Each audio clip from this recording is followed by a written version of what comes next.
Corporate America continuously scours boardrooms and elite universities for executive talent capable of managing high-stress environments. Yet for over a century, the sanctuary has consistently refined the exact skills these firms claim to be looking for.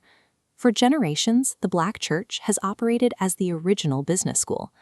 Look closely at the mechanics of a Sunday service: managing fully volunteer-driven teams, coordinating immediate community relief, administering tight budgets without corporate backing. These actions naturally incubate raw executive skill. Layer on the necessity of leading a marginalized community through intense historical adversity, and the result is a distinct, highly resilient leadership profile. Traditional business schools teach management theory in sterile, controlled environments. The sanctuary tests leadership under real-world constraints, where failure impacts human lives directly. The most adaptable executives operating today forged their core competencies long before they ever saw a corporate org chart. They learned to lead in the pews. Modern ministry requires an intentional framework to identify these natural capacities and formalize them into a replicable leadership model. That engineering begins with a specific framework, detailed in the book Call and Response by L. Michelle Smith. This graphic outlines Smith's core curriculum, translating those timeless church lessons into a structured 3-part corporate leadership series. To deploy this pipeline effectively within a ministry context, we must adapt this secular schematic back into a biblically resonant theological framework. The strength of this model is its dual anchor design. It maps explicit New Testament theology directly onto modern applied organizational psychology. The formation process is broken into 3 sequential pillars: self-work, relationship work, and world work. By formalizing these steps, church leadership gains an empirical blueprint to shape emotionally steady, high-impact individuals and deploy them directly into the marketplace. Pillar 1 focuses entirely on spiritual formation and inner stewardship. Before guiding a team, leaders establish deep inner clarity. The biblical mandate to watch your life and abide is paralleled scientifically by perma theory, measuring human flourishing and resilience. The spiritual discipline of abiding actively builds neuroplasticity.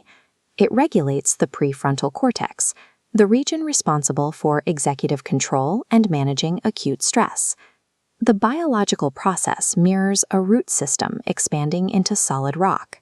When extreme pressure hits the surface, the organism holds fast, its foundation locked in. A leader formed this way operates from a secure internal identity. They process market volatility without internalizing the chaos. By establishing this biological and spiritual foundation, leaders gain a durable internal buffer against the sustained stress inherent in high-stakes secular environments.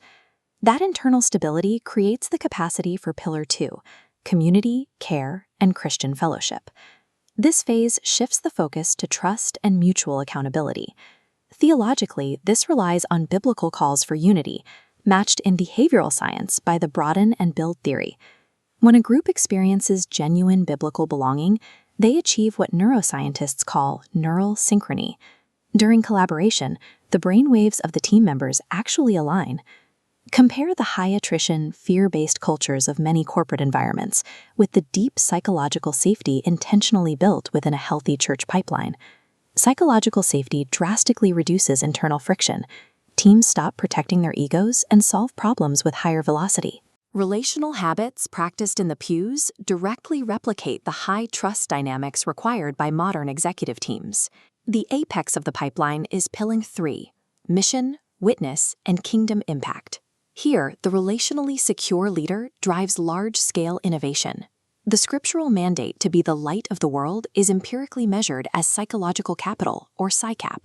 Leaders operating with a clearly defined kingdom purpose exhibit measurably higher levels of hope, efficacy, resilience, and optimism. This increases engagement across their organizations. When these specific leaders communicate their vision, they trigger a mechanism called neural coupling. Their faithful witness actively shapes the perception and alignment of their audience. This dynamic influence moves rapidly outward, cutting directly through complex corporate networks and hierarchies to powerfully illuminate entire organizational systems. True leadership legacy is the translation of a sacred calling into widespread, measurable community transformation. The progression of this pipeline is deliberate. Inner stewardship creates the capacity for Christian fellowship, which provides the foundation for kingdom impact. You are moving a raw, willing individual from the sanctuary directly into the center of the secular cityscape. Modern ministries do not need more exhausted leaders performing under pressure. They require deeply grounded architects capable of holding both conviction and care. This framework positions the local church as a strategic architect of global industry leadership, moving beyond internal congregational management. To build this within your own team, adopt the curriculum and activate the framework. By deploying the Call and Response series, pastors align biblical truth with the mechanics of behavioral science, equipping the Pews to meet the specific leadership demands of a complex marketplace.